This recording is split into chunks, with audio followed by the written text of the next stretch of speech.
I think there's a very distinct difference. But does that mean, is the difference because closure has to be cathartic? No, I don't think so. I don't think closure needs to be cathartic.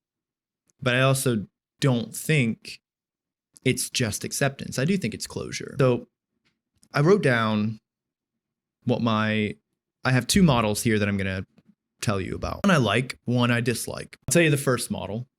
So it's a scale. On one side, you have, let's call it grief, just to make it nameable. We have grief, really heavy.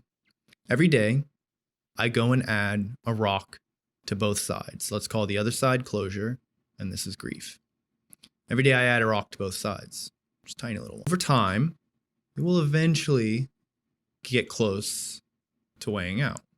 They'll never fully meet, they'll never stop moving.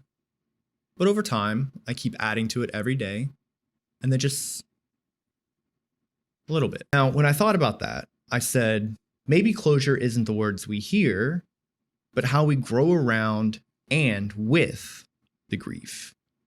This is why closure isn't symmetrical. I'm kind of hung up on this symmetry thing. Mm-hmm. Like if you have a scale that is off balance and you add 1 unit to each side, it's not going to even out.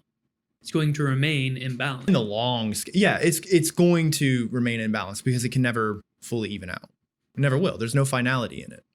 That's my point. That was the whole idea. Because if I just simply said you added weight over to the closure side, eventually closure will outweigh the grief. That's not how it works, because sometimes grief is really fucking heavy. Which is bringing me back to that idea that closure isn't about a specific thing, right? The words we hear or an experience or whatever. It's about how we learn to live around grief or trauma in a meaningful way, not just living, right? Like if I accept that something terrible happened, I could drink myself to death and still accept it.